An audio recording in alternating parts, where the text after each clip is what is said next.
बहुत सारे लोगों की जिंदगी में अलग अलग तरह के टाइम आते हैं, अप्स एंड डाउन्स आते हैं। कभी अच्छा समय आता है, कभी बुरा समय आता है, कभी थोड़ा अच्छा समय आता है, कभी थोड़ा बुरा समय आता है, कभी बहुत अच्छा समय आता है, कभी बहुत बुरा समय आता है।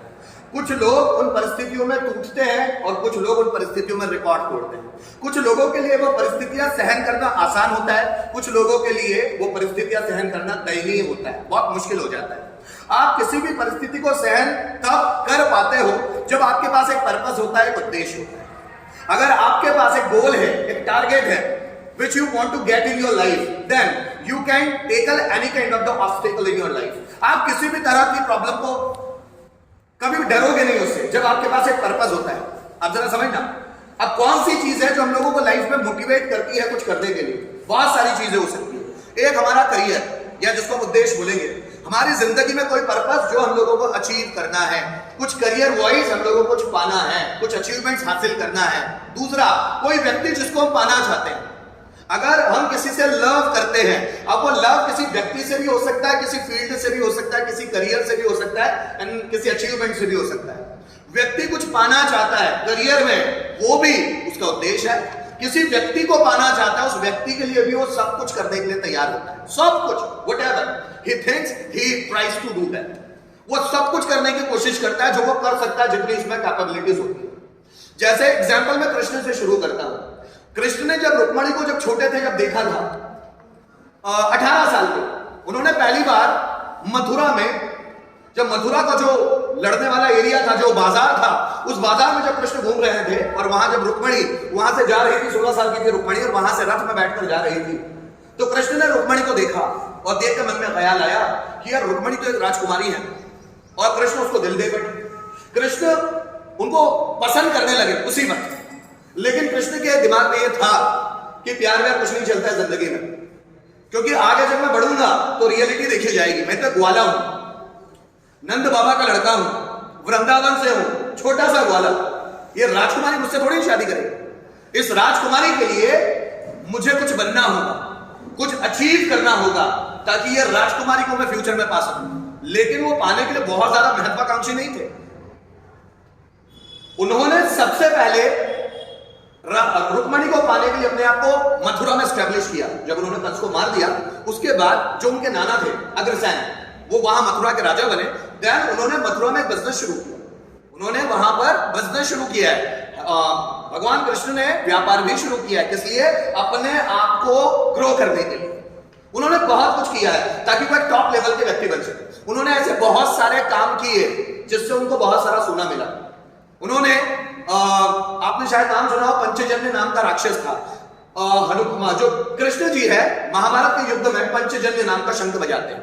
वो पंचजन्य शंख उनको पंचजन्य राक्षस को मारने के बाद ही मिला था, और वो राक्षस था जिसने संदीपनी मुनि के जो लड़का था उसको कैद करके रखा था। जब कृष्ण उस आश्रम से जाने लगे तो संदीपनी ऋषि और उनकी वाइफ के कुछ के बीच कुछ वार्तालाप कृष्ण ने सुना। वार्तालाप ये था कि उनकी वाइफ बोल रही थी कृष्ण से कुछ मांगो, क्योंकि कृष्ण मथुरा के अग्रसेन राजा जो है ना, उनके पोते हैं, उनके नानी पोती हैं, है ना। तो अगर कृष्ण से तुम कुछ मांगोगे तो तुम्हें जरूर देंगे। कृष्ण ने बातचीत सुन ली, लेकिन संदीपनी मुनि कुछ भी मांगना नहीं चाहते थे। कृष्ण जब ये बातचीत सुनी, कृष्ण और बलराम ने, तो उन्होंने संदीपनी मुनि से पूछा करना क्या है, ये बताओ। बोले हमारे बेटे को पंचजन्य नाम का राक्षस, ये गुजरात के पास, वहां पर उन्होंने कैद करके रखा है। अगर आप वो छुड़ा दे तो उससे बड़ी गुरुदक्षिणा मेरे लिए कोई नहीं होगी। तो कृष्ण और बलराम वहां गए, पंचजन्य राक्षस को मारा और छुड़ा कर ले आए। तब उनको वहां पर पंचजन्य जो राक्षस था, उनका जो राज्य था, उनके राज्य ने बैलगाड़ी भर भर के सोना दिया है। और ऐसे बहुत सारे काम कृष्ण ने किए। जब उनको बैलगाड़ी भर भर के सोने मिले हैं, और उस सोने से उन्होंने द्वारका का निर्माण किया अपनी मेहनत से। और जब वो उस लायक हो गए तो रुक्मणी के बारे में सोचते थे, लेकिन मैंने क्या कहा, वो एम्बिशियस थे, वो ग्रेडी नहीं थे। वो साम दाम दंड भेद से पाना नहीं चाहते थे। उन्होंने अपने आप को इस तरह से स्टैब्लिश किया। जब रुक्मणी तक ये कहानियां पहुंची तो रुक्मणी खुद उनको लाइक करने लगे, और रुक्मणी ने फिर उनको लव लेटर भेजा कि शिशुपाल से मेरी शादी करने जा रहा है मेरा भाई रुक्मी, अगर तुम नहीं आए तो मैं मर जाऊंगी। देन कृष्ण रुक्मणी को लेकर वहां से आए, गंधर्व विवाह किया, भगाकर शादी की। तो कृष्ण ने भी रुक्मणी को पाने के लिए वो काम किया है जो एक व्यक्ति को करना चाहिए। व्यक्ति को जब किसी से सच्चा प्यार होता है, जैसे आप देखना 12th फेल मूवी में, आप देखना 12th फेल मूवी में क्या हुआ, वो लड़की लड़के को बोलती है जो तुम करना चाहते हो ना वो पहले करके दिखाओ, तब मैं अपना तुम्हारा प्रपोजल एक्सेप्ट करूंगी। लड़का बोलते हैं सर तुम मेरा प्रपोजल एक्सेप्ट कर लो, फिर मैं तुम्हें अचीव करके बताऊंगा। वो लड़की जैसे उसे आई लव यू बोलती है ना, वो फिर भागता है, उसके पास नहीं रुकता, सीधा भागता है और वो अचीव करने की कोशिश करता है जो उसने अचीव किया है। क्या वो एक आईपीएस बनता है?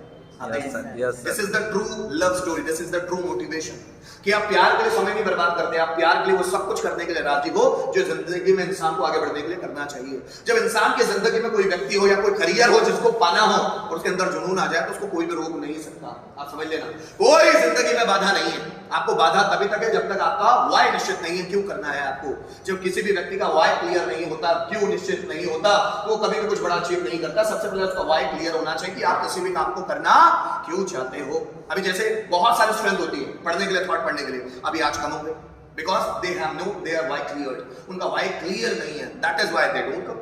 अभी नहीं यार, इतना मोटिवेशन नहीं है। कुछ लोगों का मोटिवेशन 2-4-6 दिन रहता है, उसके बाद खत्म हो जाता है। कुछ लोगों का मोटिवेशन 15 दिन होता है, खत्म हो जाता है। कुछ लोगों का महीने भर, 1.5 महीने, 2 महीने में टिकता है। कुछ लोगों का साल भर में टिकता है। और बहुत बेहतरीन लोग होते हैं जिनका मोटिवेशन जिंदगी भर रहता है, जिंदगी भर। They have to achieve something, they have to get something in their life. Whole life they try to do something, they try to achieve something. पूरी जिंदगी, जैसे मैं आपको स्टीव जॉब का एग्जांपल भी दिया था और बताया भी था कि लोग स्टीव जॉब से पूछते हैं कि भाई आप 16 घंटे काम क्यों कर लेते हो, सब तो हासिल हो गया, नेम फेम मनी सब तो आ गया जो एक सफल व्यक्ति के पास होना चाहिए, सब तो मिल गया। मैं अपने काम से क्या करूं, मुझे उसमें सर्वश्रेष्ठ बनना है, एक्सीलेंट बनना है। मैं जब भी कोई काम करूं तो इतना बेहतरीन करूं कि मुझसे ज्यादा उस काम को बेहतरीन तरीके से कोई नहीं कर पाए। This is the thought procedure of Steve Jobs to do something. This is the terminology and ideology of that person. That's why he achieved a lot of things in their life. He tried lot, he succeeded a lot.